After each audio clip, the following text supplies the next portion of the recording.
When I first started using CLO3D, I thought pins were just for holding things in place, until I realized they're actually the secret to unlocking draping and shaping and even solving some simulation hiccups. Before you can sculpt fabric in 3D or drape in CLO3D, you need to master the pin tool. Hi, I'm Christina, and I love to digitally pattern draft, creating unique pieces of wearable art I can wear and share. And today we're going to be doing a deep dive into a very powerful CLO3D tool, the pin tool. We're going to cover exactly how to use it, where to find it, some of the shortcuts, and some key mistakes you'll want to avoid. So you can get confident before diving into creative draping in CLO3D. Before we dive in, please let me know what CLO3D tool would you like a deep dive into next. I would love to help you learn these tools a little bit better. And if you want a handy reference guide to reference while you are watching, I've got a CLO3D shortcut cheat sheet linked down below.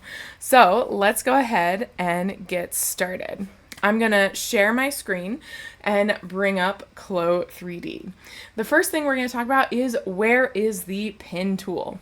The pin tool is hidden right here, is the third one under the main tool that you will be using, that you use all the time. And if you click on it, well, if you click and hold on it, you'll see that there's actually two renditions of it. There's the pin box, and then there's the pin lasso. So we're going to go over how to use each one of these tools. Before we do, we actually need like a piece of fabric to actually work with and to manipulate. It'll make everything go a lot easier. So I'm going to go over to my 2D pattern. I'm going to create a square of fabric.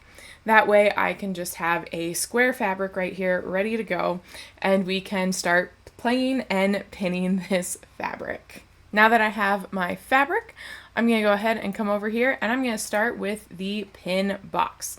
And it's going to act just like it says, is if we create a box, it's going to pin all over in it. You can either pin in the 2D or in the 3D window. Let's go ahead and Control Z both of those so that we have a little bit of room to work with. And you can create as many of these little boxes as you'd like in any shape. It is a very handy thing to have if you're wanting to pin something in a very large section. Now, I'm going to go ahead and I'm going to right click on the pins, and I can either delete the selected pins like that, or I can go in and delete all pins, and then it's going to remove them all. Next, let's take a quick look at the lasso. Lasso is going to do exactly kind of what it says, is it's going to lasso. So it's going to, if you have some weirder shapes that you want to be working with or doing something a little bit more unique, this is where you can actually come in and create a little bit more unique pinnings within everything. It's a very handy thing to have. I commonly use the box more. Actually, there's another way that I use the pin even more. But I commonly use the box more than I use the lasso. Now, if you ever want to actually select just one entire side of a thing and pin it, actually, before I do that, let me delete all these pins. So if I want to select this entire top area, what I can do is I can just double click on it, and it's just going to select the pins all up top. That way, if I simulate, you can see it's all pinned right there from the top. Very handy thing to have. A great way to work with the pins. Now you can, let me stop simulating. You can do that on either the box or the lasso. Doesn't matter, it will work both ways. Now when you are simulating, it's going to do its best, it's going to do its best to maintain where all those pins are. However, if you stop simulating and you can then, let me get a little bit further out so you can see that we are moving it within the world, so we're not so zoomed in. We are moving it within the world. So you can be able to actually move pins around within the world while it's not simulating. You can also do it while it's simulating, but then you have to be clicking directly on the pin. So if you want to move the entire garment, the entire piece, make sure you are not simulating. If you just want to move some of the pins, you want to be simulating. That's a really rough thing to do. For the, we're going to delete all pins and we're going to reset 2D arrangement.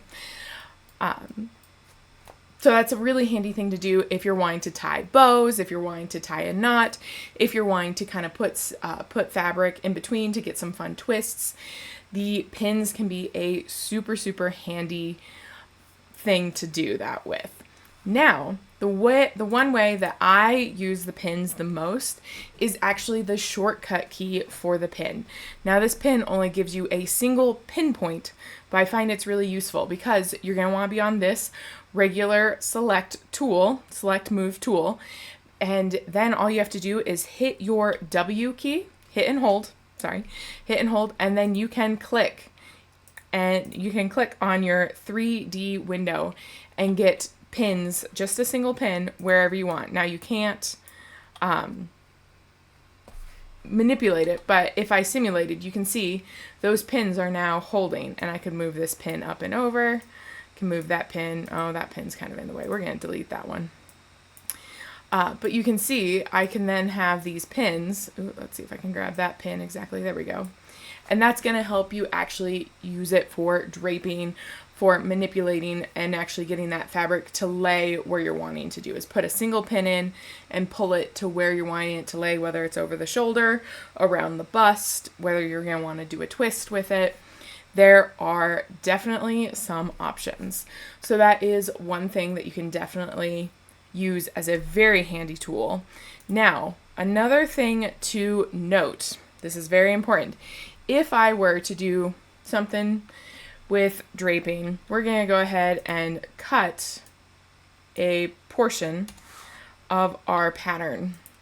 So we're just going to cut and sew that. It is very important to note all of the pins have now disappeared. So if I simulate, it's just going to fall to the bottom of the floor, and then we would have to redo everything. So that's one thing to very much pay attention to when you are simulating. If you're trying to do some draping, if you cut and manipulate your fabric at all, your pins will be automatically deleted and you will have to repin them before you simulate. So that's just something definitely pay attention to, definitely think about, because it is one of those big mistakes that even, when you're doing, you're like, oh, I forgot, all my pins are gone. So definitely make sure you repin. That is one of the most common mistakes that I see with using pins. Some of the other common mistakes I see is overpinning. So because we have these great tools like the pin box, we can definitely sometimes overpin stuff when we're trying to get it to do something. Sometimes that single pin is going to do a lot more than even, let's actually delete all pins. Like, we can do a small little box, and that's really handy, and then we can kind of move that up and around, and it's a handy thing to be able to pin two little boxes so that we can kind of have that, and then they are easier to grab. But then you have to think, like, all of this fabric right here is getting very stiff, it's not helping you actually simulate at all. So that's one thing to definitely pay attention to is are you pinning too much? Is there something kind of going a little wonky because of how many pins you have? So just be careful of how many pins you are using. And then also the other big mistake I see a lot is forgetting to remove pins before like a final render. Like, pins are really great. You can even pin to the avatar. There's a lot of really great things you can do with pins, but they are not the end all be all. You will want to, when you're actually rendering and doing all that stuff, you are going to want to be actually sewing everything and getting it on the avatar like that, looking at different aspects on the avatar to make sure stuff is staying on. That's going to be the better way than trying to have stuff pin. It's just going to look better. It's going to be a little bit more realistic. So that's one thing you want to definitely, they're really great for draping and making and pinning and getting everything set, but then you're going to want to actually use those sewing tools and use other tools like that to really make it look great. So now that you've gotten a handle on the technical side of the pin tool, get ready because next week's videos, we're going to show you how to drape fabric in CLO3D and actually create a pattern from it. I'm so excited. This is such a fun thing to do, but you definitely need to have this pin tool down. It'll help you create those shapes. It'll help you get those fun drapes that you're looking for without flat patterning. In the meantime, check out some of the other CLO3D deep dives so that you can level up your skills and really start honing in. And make sure to type in those comments which tool you would like a deep dive in next.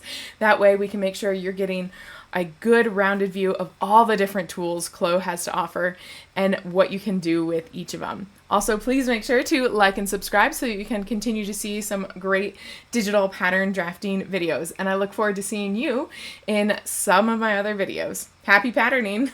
I hope you have so much fun playing around with this pin tool. See you!